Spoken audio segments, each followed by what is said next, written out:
ഹരേ കൃഷ്ണ ഹരേ രാമ രാമ രാമ ഹരേ ഹരേ ഹരേ കൃഷ്ണ കൃഷ്ണ കൃഷ്ണ ഹരേ ഹരേ. ഹരേ കൃഷ്ണ. എല്ലാവർക്കും ഹൃദയം നിറഞ്ഞ സ്വാഗതം ആശംസിച്ചു കൊള്ളുന്നു. ഇന്ന് നമ്മൾ ഹരിനാമ കീർത്തനത്തിലെ വളരെ പ്രധാനപ്പെട്ട ഒരു ശ്ലോകവുമായിട്ടാണ് എത്തിയിരിക്കുന്നത്.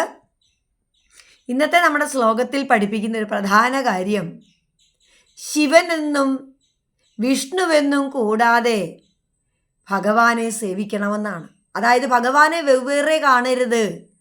മഹാദേവൻ വേറെ, അതുപോലെ മഹാവിഷ്ണു വേറെ, ഗണപതി വേറെ, ഇങ്ങനൊന്നും നമ്മൾ വേറെ വേറെ ഭഗവാനെ കാണരുത് എന്ന് പഠിപ്പിക്കുന്ന ഒരു ശ്ലോകമാണ്. എന്താണ് അങ്ങനെ പറയാൻ കാരണം എന്ന് നമുക്കൊന്ന് മനസ്സിലാക്കാം. ആദ്യം ശ്ലോകത്തിലേക്ക് കടക്കാം.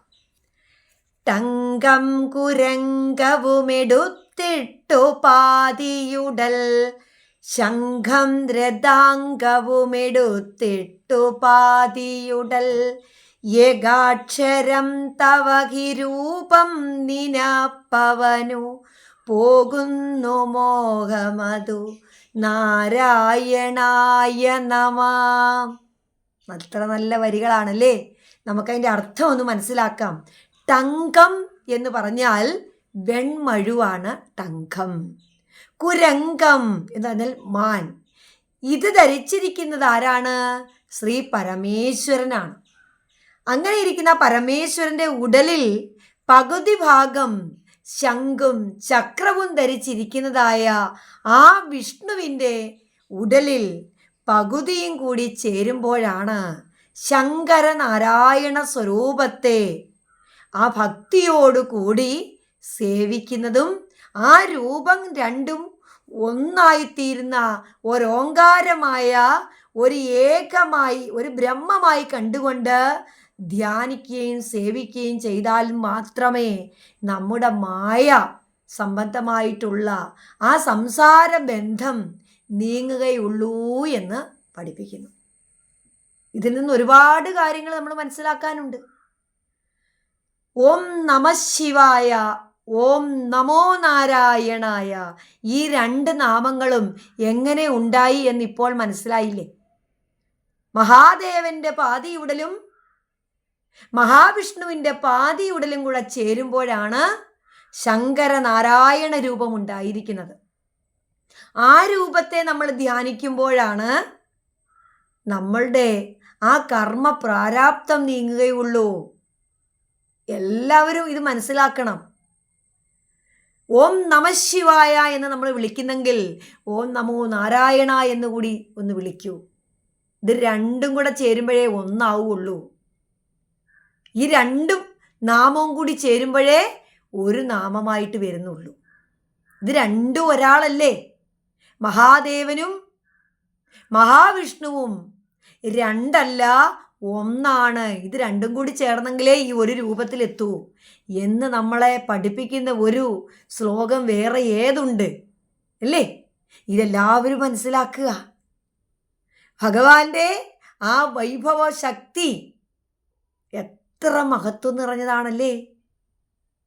ഒരു ഭാഗത്ത് അങ്ങനെ മാനും മഴവും ഒക്കെ പിടിച്ചിരിക്കുന്ന ഒരു ശരീരം, അതിൻ്റെ പകുതി ശംഖുചക്രങ്ങൾ മഹാവിഷ്ണു, രണ്ടും കൂടെ ചേരുന്ന ആ മനോഹരമായിരിക്കുന്ന ആ ഓങ്കാരമായിരിക്കുന്ന ആ രൂപമാണ് നമ്മൾ കണ്ടു തൊഴേണ്ടത്, പ്രാർത്ഥിക്കേണ്ടത്.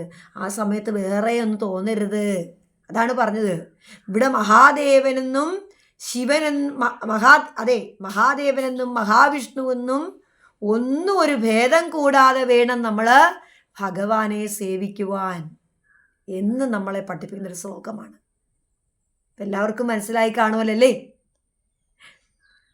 നാരായണായ നമ നാരായണായ നമ നാരായണായ നമ നാരായണായ നമ നാരായണ സകല സന്താപനാശന ജഗന്നാഥ വിഷ്ണു ഹരി നാരായണായ നമ.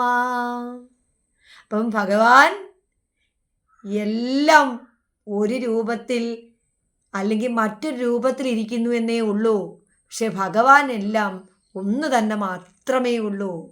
അത് പല രൂപത്തിൽ നമുക്ക് കാണാമെങ്കിലും ആ രൂപമെല്ലാം കൂടിച്ചേരുമ്പോൾ ഒറ്റ രൂപമായിരിക്കുന്ന ആ പൊന്നു ഭഗവാനെ നമുക്ക് ഈ സമയം ഒന്ന് സ്മരിക്കാം, ഓർക്കാം. ഹരേ രാമ രാമ രാമ ഹരേ ഹരേ, ഹരേ കൃഷ്ണ കൃഷ്ണ കൃഷ്ണ ഹരേ ഹരേ. ശംഭോ മഹാദേവ. ഹരി.